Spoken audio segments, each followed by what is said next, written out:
The room did not look like a place where legends were born. There were no cameras, no film lights, no cheering crowds, just the low hum of fluorescent bulbs and the dull rhythm of a heavy bag swaying back and forth. Leather creaked, shoes scraped against canvas. Somewhere in the corner, a stopwatch clicked. It was the kind of private Los Angeles gym where reputations were tested quietly, and sometimes destroyed just as quietly. He stood near the center of the room, smaller than the others, leaner, almost fragile in comparison. At first glance, he did not look like the most dangerous man there. His shoulders were narrow, his frame compact, he carried no extra weight. Across from him stood a heavyweight, thick wrists, broad chest, the kind of fighter whose punches were described as thudding rather than fast. The kind of man who had built his reputation on knockouts, not philosophy. The heavyweight looked at him and smiled, not kindly. "You're quick," he said, a pause. "But you're all speed, no power." A few men chuckled. No one laughed loudly, not yet. And the smaller man, Bruce Lee, did not react. He didn't argue. He didn't defend himself.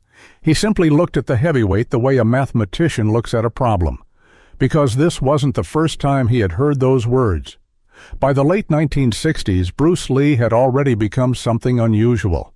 On screen, he was electric.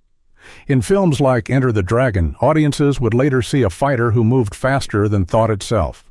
His kicks blurred. His punches snapped like rifle cracks. His presence felt almost supernatural. But off-screen, especially in Western combat circles, admiration was often followed by skepticism. He's flashy. He's theatrical. He's built for the camera. He's not built for real power. In an era dominated by heavyweight boxing champions, men who weighed over 200 pounds and ended fights with a single punch, Bruce Lee's 135-pound frame seemed to some insufficient. The logic appeared simple. Mass equals force. Big man equals big power. Small man equals speed. And nothing more. It was a belief deeply embedded in combat culture. For decades, heavyweight champions had ruled the public imagination. The biggest fighters drew the biggest crowds. They were seen as the ultimate measure of fighting ability. And Bruce Lee did not fit that image. He was not towering. He did not look like a bodybuilder. He did not rely on thick muscles or brute strength. He relied on something harder to measure: efficiency. But efficiency doesn't impress everyone, especially not men who have built their careers on breaking ribs. Bruce understood the criticism. More than that, he studied it. He knew what people whispered. He knew what skeptics thought. They saw speed. They saw precision, but they questioned impact. What they didn't see were the hours he spent alone, trying to answer that question for himself, because Bruce Lee was not satisfied with being fast. He wanted to be undeniable. He began experimenting obsessively, not just with techniques, but with physics. He trained with heavy bags, not to look impressive, but to feel penetration. He worked on explosive tension exercises, holding isometric contractions until his muscles trembled. He performed fingertip push-ups not for spectacle, but to strengthen structural alignment. He studied leverage the way engineers study load-bearing beams. To Bruce, power was not about muscle bulk. It was about transmission. How efficiently could force travel from the ground, through the hips, through the spine, through the shoulder, into the fist, without leakage? Where others saw a punch, Bruce saw a chain reaction. Where others saw mass, Bruce saw mechanics. And slowly, quietly, he began to redefine what power meant to him. Not swinging harder, not flexing more, but striking with structure so precise that the opponent felt weight far beyond the striker's size. Still, theory is not proof. And in private gyms across California, utter proof mattered. Actors could talk. Philosophers could debate. But fighters demanded demonstration. The culture of combat in 1960s America was blunt. If you were small, you had to prove yourself twice. If you were different, you had to prove yourself 3 times. And Bruce Lee was both. An Asian martial artist in a Western boxing-dominated world, a man who spoke of flow and adaptability in rooms that respected knockouts. To some, he was fascinating. To others, he was an outsider, and outsiders are tested relentlessly. That night in the gym was not staged. There was no script, no dramatic lighting, no slow-motion soundtrack, just men watching, waiting, evaluating. The heavyweight's comment lingered in the air longer than it should have. "You're all speed." No power. It wasn't shouted, it wasn't aggressive. It was dismissive, which made it sharper. Dismissal can cut deeper than insult. Bruce tilted his head slightly. Not offended, not amused, curious. Because to him, this wasn't an attack. It was a hypothesis. And hypotheses invite experimentation. Around them, the gym seemed to grow quieter. The heavy bag stopped swaying. The stopwatch clicking faded into the background. The men who had chuckled now leaned subtly forward. They sensed something shifting. Not anger, not ego. Something more precise. Bruce stepped closer. Not recklessly, not defiantly. Measured, balanced, as if aligning invisible geometry between himself and the larger man. He did not try to look bigger. He did not try to intimidate. He simply occupied space, efficiently, and, in that moment, the question hanging in the air was no longer about pride. It was about physics. Was power truly owned by mass, or could it be engineered? The heavyweight crossed his arms, relaxed, confident. To him, this was simple. Size wins. It always had. Bruce exhaled slowly. He had heard the criticism before. He had trained for it, analyzed it, built his entire approach around answering it, and now, standing in that quiet gym, surrounded by men who believed in weight and force and knockout authority, he was about to respond, not with argument, not with philosophy, but with something far more convincing. And, in a matter of seconds, the definition of power in that room would begin to change. No one announced it as a challenge. There was no referee, no bell, no contract signed, just a shift in posture. The heavyweight uncrossed his arms. Up close, the size difference felt even more dramatic. His shoulders were thick enough to block the fluorescent light above. His forearms looked carved from dense rope. Years of sparring, years of absorbing punishment, years of delivering it back. He wasn't a bully, he was a believer in mass, in momentum, in the simple equation that had governed combat sports for generations. Bigger body, bigger force. Bruce stood a full head shorter, lean, compact, no wasted muscle, no theatrical posing. His expression calm, almost analytical. The other men in the gym formed a loose circle, not tight enough to feel official, but close enough to witness. Oh, this wasn't a spectacle, it was evaluation. The heavyweight rolled his shoulders once. "You hit fast," he said, "but speed doesn't move a man like me." He tapped his own chest with two thick fingers. "You need weight for that." A few nods around the room. Bruce didn't respond immediately. He adjusted his stance, subtle, almost invisible. His feet shifted into alignment. Not wide, not dramatic, just structured. If you didn't know what you were looking at, you might have missed it. But Bruce was calculating distance, the angle of approach, the line of entry, the center line. He wasn't thinking about knocking the man out. He was thinking about proof. Combat, at its highest level, is not chaos. It is geometry. The heavyweight bounced lightly on his feet, testing the floor. Despite his size, he wasn't clumsy. Years in the ring had given him balance. His confidence wasn't arrogance, it was experience. He had faced men his own size. He had taken heavy shots. He had felt ribs crack under his fists. In his world, speed was useful, but only if it carried weight behind it. Otherwise, it was noise. Bruce stepped half an inch closer. Close enough to be inside danger range, far enough to avoid immediate retaliation. The heavyweight raised an eyebrow. "You gonna show me?" he asked. Still calm, Bruce finally spoke. "How do you measure power?" The question wasn't sarcastic, it was sincere. The heavyweight smirked. "Simple. If it moves the other guy. Clear, direct, Western. Bruce nodded slightly. Fair answer, but incomplete. For Bruce Lee, our power was never just about movement. It was about disruption. Could you interrupt structure? Could you shock the nervous system? Could you collapse alignment before the opponent could react? That required more than muscle. It required timing. He had spent years studying this, not in libraries, but in motion. He studied Western boxing footwork. He studied fencing timing. He studied biomechanics long before the word became popular in gyms. He experimented with what he called non-telegraphic movement, striking without giving the body away first. No winding up, no shoulder loading, no visible preparation, just direct transmission. The heavyweight took a half step forward, testing Bruce's reaction.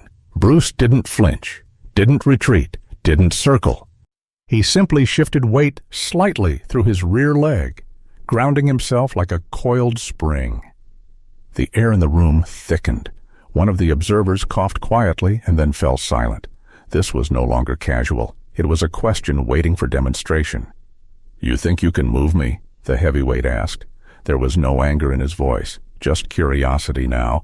Bruce considered the wording. Movement was external, visible, but true power often begins internally. He remembered something he had written in his notes. Power is not about how much you push. It is about how efficiently you connect.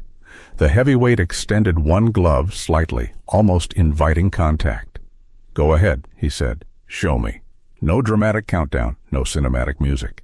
They're just two men standing less than 2 feet apart.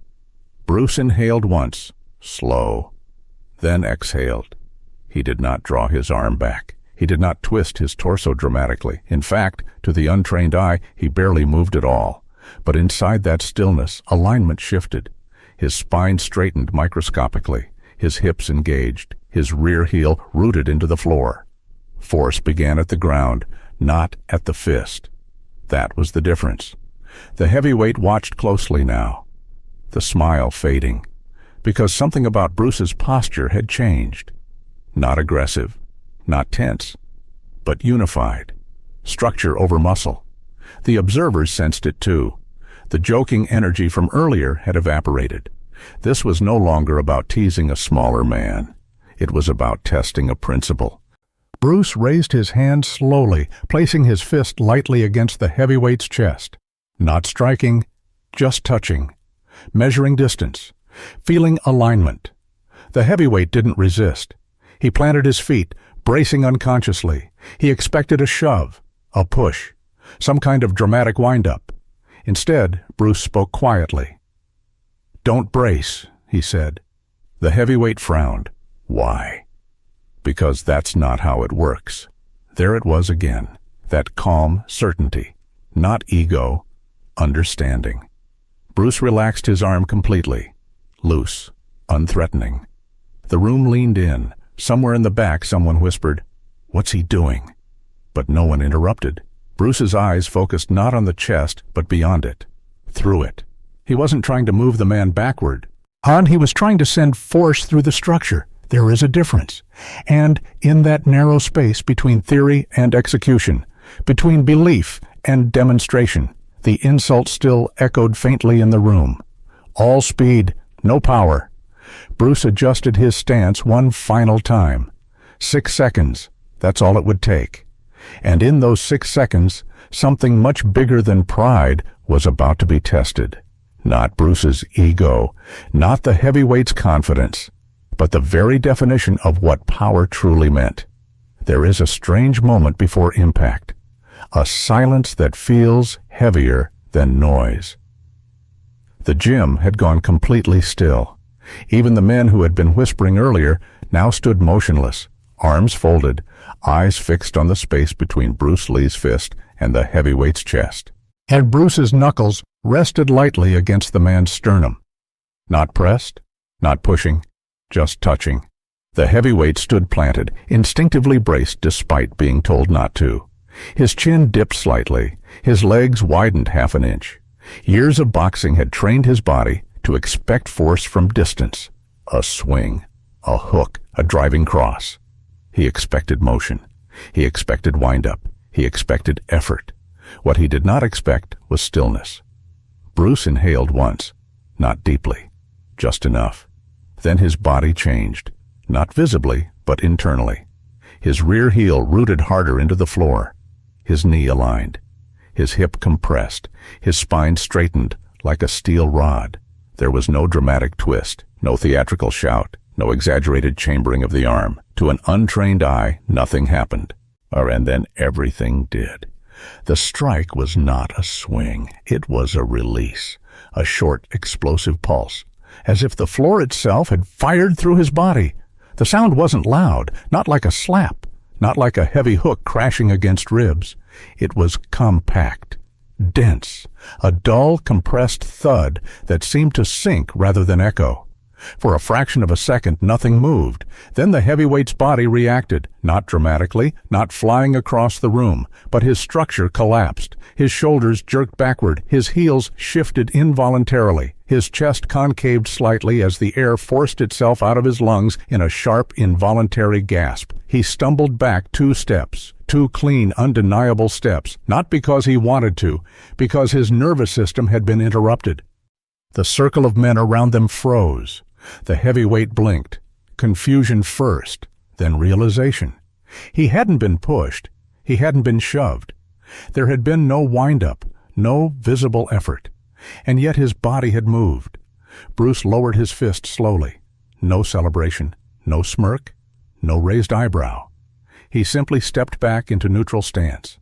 The heavyweight inhaled sharply, trying to refill lungs that had emptied without permission. He looked down at his own chest, then back at Bruce. Again, he muttered. Not angry, testing. Bruce nodded. This time the heavyweight planted harder. He widened his stance, dug his heels into the canvas, tightened his core. Go, he said. Bruce studied him for a brief second. Then he shook his head slightly. You're bracing. That's the point, the heavyweight replied. Bruce's eyes sharpened, not with aggression, but clarity. No, he said softly. That's the mistake. The men watching shifted uneasily. Something about the exchange had changed. The teasing tone from earlier was gone. This wasn't small man versus big man anymore. It was structure versus structure. Physics versus assumption. Bruce stepped in again, fist resting lightly against the same spot. The heavyweight tried not to tense. But instinct is difficult to override. Again, Bruce exhaled. Again, that micro-adjustment through his spine and hips. And again, release. This time the reaction was sharper. The heavyweight's upper body snapped backward more abruptly. His balance broke. He caught himself before falling. But his feet shuffled awkwardly across the canvas. 3 steps. Clear, visible, unmistakable. A murmur rippled through the room. Not loud, but undeniable. The heavyweight stood upright again, eyes wide now, not in fear, but in recalculation. He rotated his shoulders once, testing sensation. It wasn't pain. It was shock. A disruption that bypassed his expectation of what force should feel like. He had been hit by larger men. He had absorbed heavier punches, but those had been predictable. They carried visible momentum. This had come from almost nothing. Bruce folded his hands loosely at his sides. He didn't look triumphant. He looked analytical. The heavyweight stared at him for a long second. You didn't push, he said slowly. Bruce shook his head. Oh, no. You didn't swing. No. Then what was that? Bruce paused, not for drama, but precision. Connection, he said. The word lingered in the air. Connection to the ground. Connection through alignment. Connection without telegraph. Power that did not rely on visible effort. The heavyweight stepped closer, curiosity overtaking pride. Hit me, he said again. This time, Bruce raised his fist only an inch away from the chest. 6 inches of space. That was all. The observers leaned forward unconsciously. Bruce relaxed completely. No tension in the shoulders. No tightening in the jaw. Then, a short burst. Compact. Explosive. The impact produced a sharper sound this time, like a drum struck tightly. The heavyweight's body reacted instantly. His torso jolted backward, his heels lifting briefly off the canvas before slamming down again. He staggered 4 steps before regaining control. 4. In total, the exchange had lasted no more than 6 seconds. 6 seconds from insult to recalibration. The heavyweight exhaled slowly, staring at Bruce as if reassessing an equation that had always seemed obvious until now. There was no knockout, no humiliation, no dramatic collapse, just silence and understanding. The men around them no longer looked amused. They looked thoughtful. The heavyweight rolled his neck once, then nodded. "You got power," he admitted quietly. Bruce gave the smallest bow of his head, not victory, acknowledgement. Because this had never been about dominance. It had been about definition. Speed alone does not move a man. Mass alone does not guarantee force. Power is not how hard you swing. It is how completely you align. In 6 seconds, the myth had cracked, not shattered loudly, but split open. And in that quiet gym in Los Angeles, among men who believed size ruled all, the meaning of power had just changed. The moment didn't make headlines. There were no reporters, no cameras flashing, no dramatic retellings in newspapers the next morning. It happened in a quiet gym, witnessed by a handful of fighters who understood exactly what they had just seen, and who would later describe it not as a knockout, but as a correction. Because what shifted in those 6 seconds wasn't just a heavyweight's balance, it was a belief. For years, our combat sports had revolved around a simple assumption: the bigger the body, the greater the force. It was measurable, visible, reassuringly straightforward. But Bruce Lee had never been interested in reassurance. He was interested in efficiency. The demonstration in that gym was not about embarrassing a larger man. It wasn't about proving that size didn't matter at all. It was about proving that size was not the final authority. That night reinforced something Bruce had been building toward for years, a philosophy that would later become known as Jeet Kune Do. Not a style, not a rigid system, but an idea.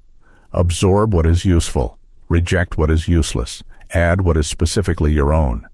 Bruce did not reject power. He redefined it. Power was not tension. Power was not muscle strain. Our power was not theatrical effort. Power was structure aligned with timing. It was force delivered before resistance could organize. It was precision over pride. And perhaps that is why the insult mattered. "You're all speed, no power." Those words reflected a common misunderstanding, one that followed Bruce throughout his career. On screen, audiences saw speed. They saw fluidity. They saw explosive movement. What they didn't always see was the physics underneath, the relentless experimentation, the notebooks filled with ideas about leverage and directness, the hours spent refining how little movement was truly necessary. In that gym, there was no performance, no choreography, just application. The heavyweight did not leave humiliated. He left thoughtful. And that is a far more powerful outcome. Because humiliation breeds resistance. Understanding breeds respect. Bruce never sought to dominate the biggest man in the room. He sought to challenge the assumption that dominance belonged to size alone. 6 seconds were enough, not to end a career, not to start a rivalry, but to quietly dismantle a myth. And perhaps that is the real legacy of moments like this. Not spectacle, not drama, but recalibration. The understanding that power is not how much you weigh. It is how completely you connect. So now the question shifts to you. Was Bruce Lee overrated, a fast movie star with clever tricks?